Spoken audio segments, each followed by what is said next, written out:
بسم اللہ الرحمن الرحیم الحمدللہ رب العالمین۔ اللہ تبارک و تعالیٰ کا ہمارے اوپر بہت ہی بڑا احسان ہے کہ اس نے ہمیں سب سے پہلے تو اشرف المخلوقات بنایا، پھر اس کے بعد اللہ رب العزت نے ہمیں اشرف المخلوقات میں ایمان والوں میں پیدا فرمایا۔ یہ اللہ تبارک و تعالیٰ کی سب سے بڑی ہمارے اوپر نعمت ہے، رحمت ہے، اس کا فضل، اس کا احسان ہے کہ اس نے ہمیں مسلمان پیدا فرمایا۔ اب مسلمان پر اللہ تبارک و تعالیٰ نے کچھ عبادات وہ فرض کی ہیں جن میں سے ایک نماز ہے۔ اب نماز جو ہے اس کے بارے میں اللہ تبارک و تعالیٰ نے قرآن مجید فرقان حمید میں تقریباً 600 سے زائد مرتبہ نماز کا حکم ارشاد فرمایا، اور احادیث مصطفیٰ صلی اللہ علیہ وآلہ وسلم میں بھی اس کی بہت زیادہ وضاحت کی گئی ہے، تاکید کی گئی ہے، اس کی فضیلت بیان کی گئی ہے، اور نماز چھوڑنے پر اس کے بارے میں جو وعیدیں بیان کی گئی ہیں بہت زیادہ سختی بیان کی گئی ہے۔ لہٰذا نماز ایسی عبادت ہے کہ جس کا دن میں 5 مرتبہ پڑھنا مسلمان بالغ پر فرض ہے۔ نماز جو ہے اس کا پڑھنا، اس سے پہلے اس کا سیکھنا بہت ہی زیادہ ضروری ہے۔ ہم نے اللہ تبارک و تعالیٰ کی توفیق سے یہ ارادہ کیا کہ نماز جو ہے جو لوگ صحیح طریقے سے ادا نہیں کر سکتے انہیں ویڈیو کے ذریعے یہ پیغام دی جائے، انہیں سکھائی جائے، تاکہ جہاں پہ موبائل کو غیر ضروری استعمال کیا جاتا ہے وہیں پہ اس موبائل کو صحیح طریقہ سے استعمال کیا جائے، اور نماز جو ہے صحیح تلفظ کے ساتھ، صحیح مخارج کے ساتھ سیکھیں اور ادا کریں، اور اللہ تبارک و تعالیٰ کی بارگاہ میں سرخرو ہوں۔ تو اللہ تبارک و تعالیٰ نے یہ توفیق بخشی، اللہ کی توفیق سے آج ہم یہ کام شروع کرنے لگے ہیں۔ تو ہم اس نماز کو شروع کرتے ہیں۔ سب سے پہلے تکبیر تحریمہ کہہ کے ہم نماز شروع کرتے ہیں۔ بسم اللہ الرحمن الرحیم۔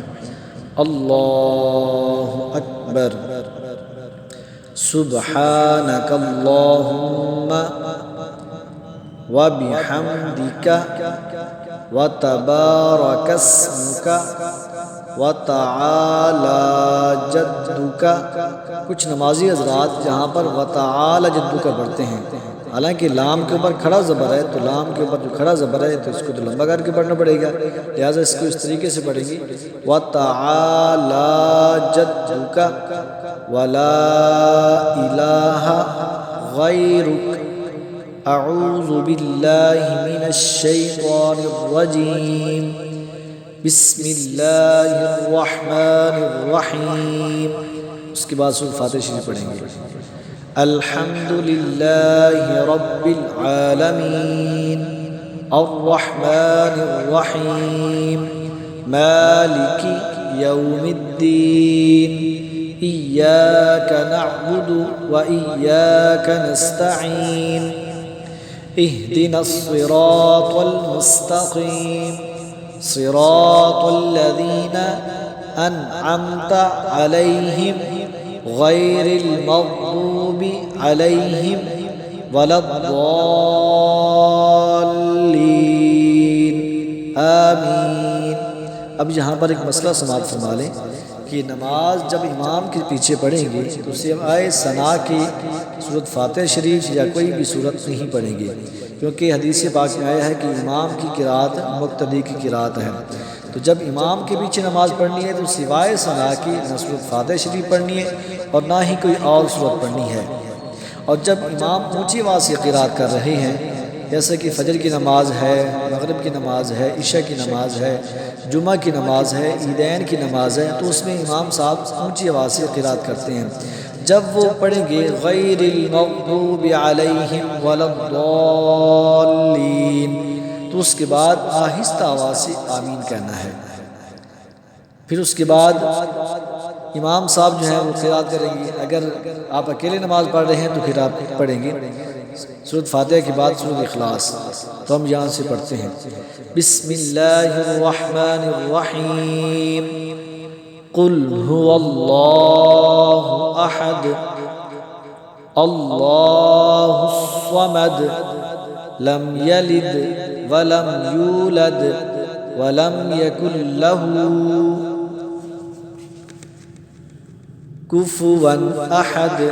اس کے بعد تکبیر کہتے ہوئے ہم رکوع میں جائیں گے تو پڑھیں گے اللہ اکبر رکوع کی تسبیح یہ ہے سبحان ربی العظیم، یہ 3 مرتبہ پڑھیں گے۔ پھر رکوع سے سر اٹھائیں گے سمیع اللہ لمن حمیدہ، ساتھ ہی پڑھیں گے ربنا لک الحمد۔ پھر اس کے بعد تکبیر کہتے ہوئے ہم سجدے کی طرف جائیں گے اللہ اکبر سبحان ربی الاعلی۔ یہ سجدے کی تسبیح ہے تو اس کو 3 مرتبہ پڑھنا ہے، 3 مرتبہ بھی پڑھ سکتے ہیں، 5 مرتبہ بھی پڑھ سکتے ہیں، 7 مرتبہ بھی پڑھ سکتے ہیں۔ تو اس کے بعد پھر تکبیر کہتے ہوئے ہم ایک سجدے کے بعد بیٹھیں گے جلسے میں، اور پھر دوسرا سجدہ کریں گے، اور دوسرے سجدے میں بھی یہ تسبیح 3 مرتبہ پڑھی جائے گی۔ تو پھر اللہ اکبر کہتے ہوئے پہلی رکعت تھی تو پھر واپس جائیں گے۔ تو آج کا سبق یہاں تک ہے، اور انشاءاللہ کل کو ہم تحیات سے شروع کریں گے تشہد کے بارے میں۔ اللہ کی بارگاہ میں دعا کرتے ہیں کہ اللہ تبارک و تعالی ہمیں صحیح مخارج کے ساتھ نماز سیکھنے کی توفیق عطا فرمائے۔